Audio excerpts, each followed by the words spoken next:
혹시 여행 좋아하시나요? 다니다 보면 와, 이 나라는 정말 우리랑 다르구나 하고 무릎을 탁 치게 되는 순간들이 있잖아요. 근데 그런 차이가 의외로 바로 사찰에서 확 느껴질 때가 많습니다. 한국절이랑 일본절 가보면 분위기가 정말 다른데 왜 그럴까요? 오늘 그 이유를 한번 제대로 파헤쳐 보겠습니다. 한번 생각해 보세요. 우리나라에서 이름난 절에 가려면 보통 어때요? 진짜 큰맘 먹고 등산화끈 딱 조여매고 땀 좀 흘려야 멋진 경치랑 같이 만나볼 수 있잖아요. 근데 일본은요? 그냥 기차역 내리자마자 아니면 동네 골목길 걷다가 편의점처럼 툭 하고 절이 나타나요. 아마 여행 가보신 분들은 다들 하고 느끼셨을 텐데 이 엄청난 차이 과연 그냥 우연일까요? 네, 맞아요. 그러니까 한국에서 절에 가는 건 뭐랄까 속세를 떠나서 자연과 하나 되는 일종의 산행 순례길 같은 느낌이잖아요. 반면에 일본의 절은 그냥 우리 동네 공원이나 주민센터 가듯이 쓱 들르는 아주 일상적인 공간에 가깝죠. 이 다른 느낌, 이게 단순히 기분 탓이 아니라 사실은 아주 깊고 구조적인 차이에서 오는 겁니다. 자, 그럼 이제부터 진짜 핵심으로 들어가 볼게요. 이 모든 차이는요, 그냥 어쩌다 보니 생긴 게 아닙니다. 바로 결정적인 순간에 서로 다른 길을 선택했던 두 나라의 역사에 그 답이 있습니다. 바로 이 시점들입니다. 먼저 14세기 무렵 한반도에서는 유교를 국가 이념으로 내세운 조선이 건국되어, 그리고 약 300년 뒤 17세기 일본에서는 에도 막부가 들어서면서 단카라는 아주 중요한 제도를 시행하죠. 이 두 사건을 기점으로 한국과 일본 사회에서 불교가 차지하는 위치는 말 그대로 180도 다른 방향으로 달려가기 시작합니다. 우선 한국부터 볼게요. 아주 간단하게 말해서 국가가 정책적으로 절들을 도시 밖으로, 그러니까 저 멀리 산으로 쫓아내버렸습니다. 네, 바로 그 유명한 억불 정책입니다. 조선이란 나라가 유교를 중심으로 세워지다 보니까 고려시대까지 융성했던 불교를 억압하기 시작한 거죠. 한양 도성 안에 있던 절들은 문을 닫게 하고 심지어 스님들은 성 안으로 들어오지도 못하게 했어요. 사회적인 대우도 당연히 안 좋아졌고요. 그러니 사찰들이 어디로 가겠습니까? 결국 살아남기 위해서 인적이 드문 깊은 산속으로 들어갈 수밖에 없었던 거예요. 자, 그런데 일본은요, 완전 정반대의 상황이 펼쳐집니다. 국가 시스템이 오히려 절들을 도시 밖이 아니라 모든 동네 한복판으로, 사람들 바로 옆으로 적극적으로 끌어들였어요. 이게 바로 단카라는 제도 때문인데요. 정말 기발한 시스템이에요. 당시 에도 막부가 모든 가구는 무조건 의무적으로 집에서 가장 가까운 절에 등록을 하라고 시킨 겁니다. 그럼 그 절이 뭘 했냐? 요즘으로 치면 동사무소나 주민센터처럼 그 집안에 누가 태어나고 결혼하고 죽고 이사 가는지를 전부 기록하고 관리했어요. 그리고 또 하나 중요한 역할이 있었는데 바로 우리는 크리스천이 아닙니다 라는 걸 증명해주는 보증서 역할이었죠. 이러니 전국의 모든 동네 구석구석마다 절이 필요하게 된 겁니다. 자, 이렇게 역사가 달라지니까 단순히 절의 위치만 바뀐 게 아니었습니다. 사찰의 잡 디스크립션, 그러니까 주요 업무 자체가 완전히 달라지게 됩니다. 보세요. 정말 극명하게 갈리죠?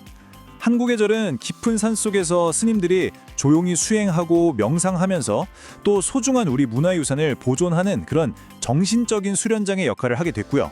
반면에 일본의 절은 동네 사람들 장례 치러주고 조상 제사 지내주고 가족관계 등록부 같은 기록을 관리해주는 아주 현실적인 의례와 행정의 중심지가 된 겁니다. 자, 이 숫자 좀 보세요. 75,000. 이게 뭐냐면요, 현재 일본에 있는 불교 사찰의 숫자입니다. 75,000개가 넘어요. 정말 엄청나지 않나요? 이게 얼마나 많은 건지 감이 잘 안 오실까봐 준비했습니다. 일본 전역에 있는 편의점 개수가 대략 55,000개 정도 되거든요. 그런데 절은 그보다 훨씬 많습니다. 그러니까 일본에서는 편의점보다 절이 더 흔하다는 얘기예요. 정말 일본인들의 삶 속에 절이 얼마나 촘촘하게 박혀 있는지 제대로 보여주는 대목이죠. 그래서 심지어 이런 말까지 생겨났습니다. 바로 장식불교. 한자 그대로 장례식 불교라는 뜻이에요. 이 단카 제도 때문에 일본에서 불교의 가장 큰 역할이 사람이 죽었을 때 장례를 치르고 제사를 지내주는 걸로 굳어져 버렸다는 거죠. 그래서 많은 일본 사람들에게 절은 살아있는 현재의 공간이라기보다는 죽음 그리고 조상과 연결되는 공간이라는 인식이 아주 강하게 자리 잡게 됐습니다. 좋습니다. 그럼 이런 역사적인 배경들이 우리가 여행자가 되어서 딱 절에 들어섰을 때 눈으로 보고 몸으로 느끼는 구체적인 차이로는 어떻게 드러나는지 한번 살펴볼까요? 먼저 절의 배치, 즉 레이아웃부터가 완전히 다릅니다. 한국 절은 산의 지형을 그대로 따라서 짓잖아요. 그래서 일주문에서 시작해서 대웅전까지 계속 경사를 따라 위로 올라가는 수직적인 구조를 가지고 있죠. 하지만 일본 절은 평평한 도심 땅에 담장으로 딱 경계를 만들고 그 안에 건물들을 질서정연하게 배치하는 수평적인 구조가 대부분입니다. 거기서 풍기는 분위기도 완전히 달라요. 먼저 색깔을 보면 한국절은 초록, 파랑, 빨강 이런 화려한 단청이 푸른 자연과 어우러져서 굉장히 생동감이 넘치죠. 정원도 인위적으로 꾸미기보다는 그 주변의 산과 계곡 자체가 그냥 정원이에요. 반면에 일본은요, 화려한 색보다는 나무의 결을 그대로 살린 수소하고 차분한 톤이 주를 이룹니다.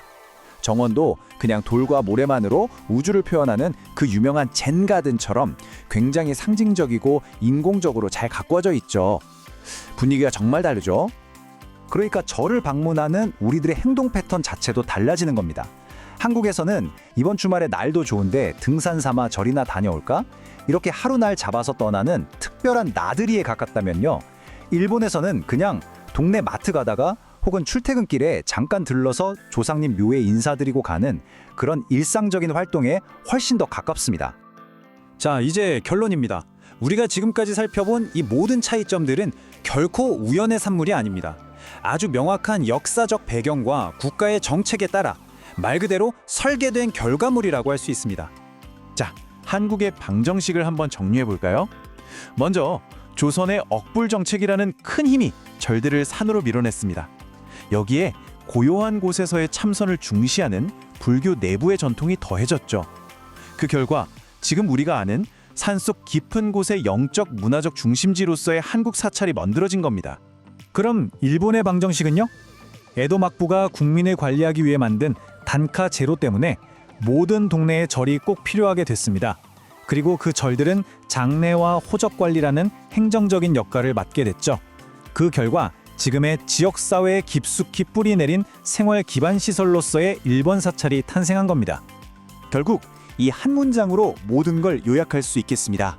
사찰의 위치는 지리의 우연이 아니라 역사가 남긴 뚜렷한 발자국이다. 마지막으로 여러분께 이 질문을 던지면서 마무리하고 싶습니다. 한 나라의 건축물, 특히 가장 신성하다고 여겨지는 공간은 과연 그 사회의 우선순위, 정치, 그리고 그들의 영혼에 대해 우리에게 어떤 이야기를 들려주고 있는 걸까요?